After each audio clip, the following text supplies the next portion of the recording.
We brought strangers into the lab in pairs of two. And the inequality is almost immediately apparent to the players. How couldn't it be? But within a couple of minutes, dynamics start to crystallize. How many 500s did you have? Just one. Are you serious? Yeah. I have 3. And the rich player started to behave a little differently. Rich players become more dominant. Rich players eat more pretzels when moving their piece around the board.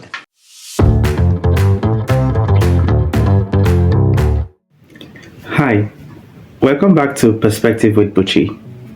Today I'm going to continue from the last conversation on inequality and its effect.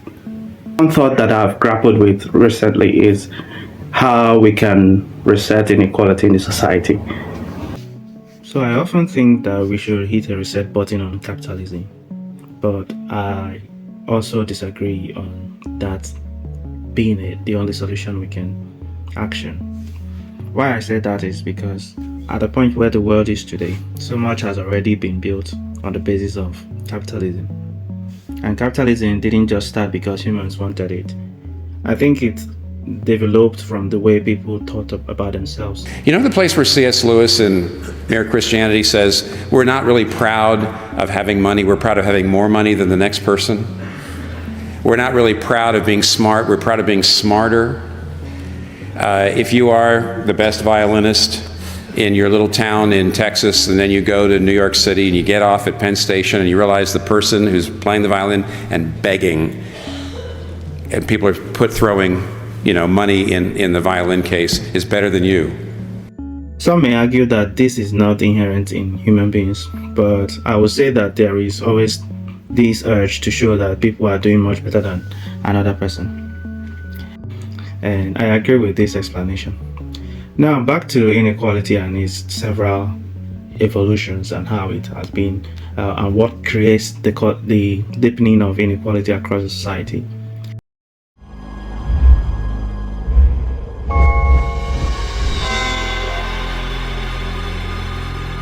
Rationally speaking, it would make sense that the more of something you have, maybe the more inclined you would be to share it with other people. But that's not what our research and what a lot of other research seems to find. We brought strangers into the lab in pairs of two. With the flip of a coin determined who was going to be a rich player and who was going to be the poor player.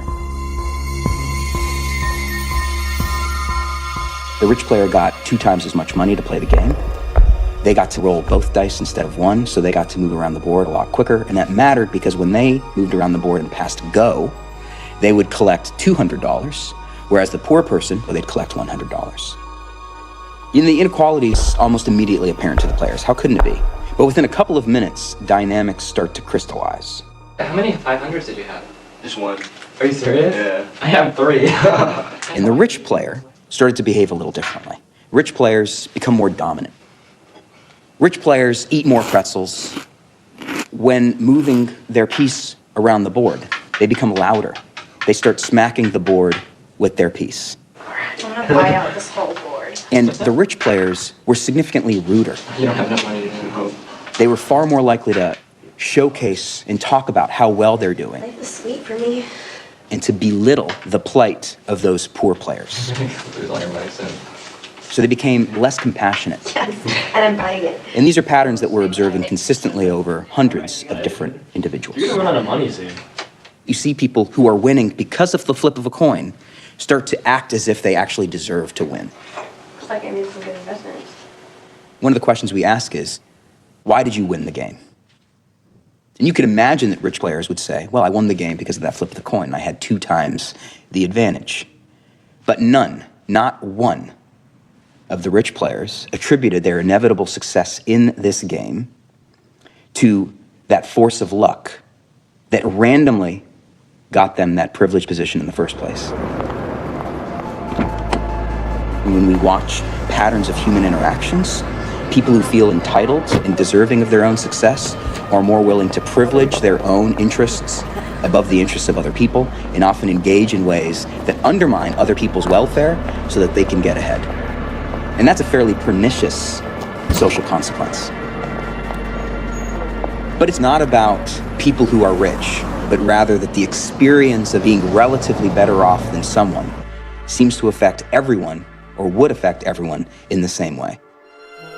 Yes, we won a lottery!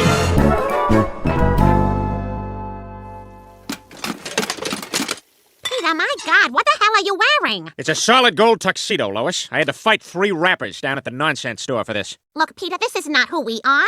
I'm worried the money has changed in this family and not the way you hoped. Well, I was hoping it would make you shut up, so you're right. When we, in experiments, get actually poor people, or we make poor people feel rich, again, same pattern of results. Lois, don't you understand? We don't got any of our old problems anymore. We don't have to worry about paying bills. We don't have to worry about saving dough. All we gotta do is enjoy ourselves. Interested? Oh my God. Peter, it's beautiful. Is it a blood diamond? Ah, the bloodiest. The 2 kids who found it were forced to murder each other. Oh, Peter, I love it. We translate perceptions and experiences of being better off than others materially to being better than others. The mind makes that translation, it seems.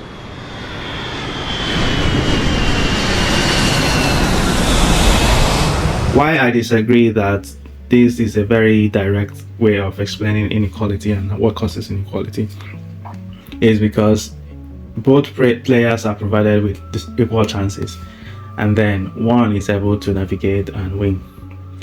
If we say that monopoly is the way inequality works, that is unreal, because in real life, inequality is about the advantage one person has over the other person, and that is not the case with monopoly.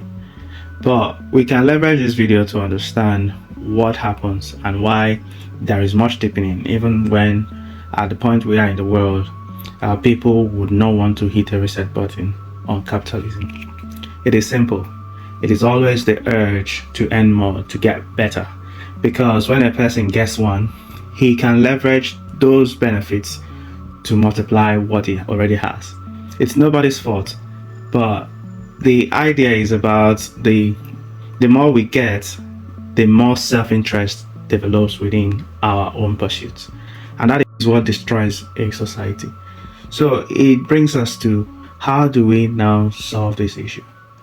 I won't say I have good or 100% solution that is proven for solving this, but I would suggest that we need to start thinking about a system where people who have not utilize their source or their advantage to make other people less. I would like to hear what your thoughts are. I will be happy to engage you in the comments.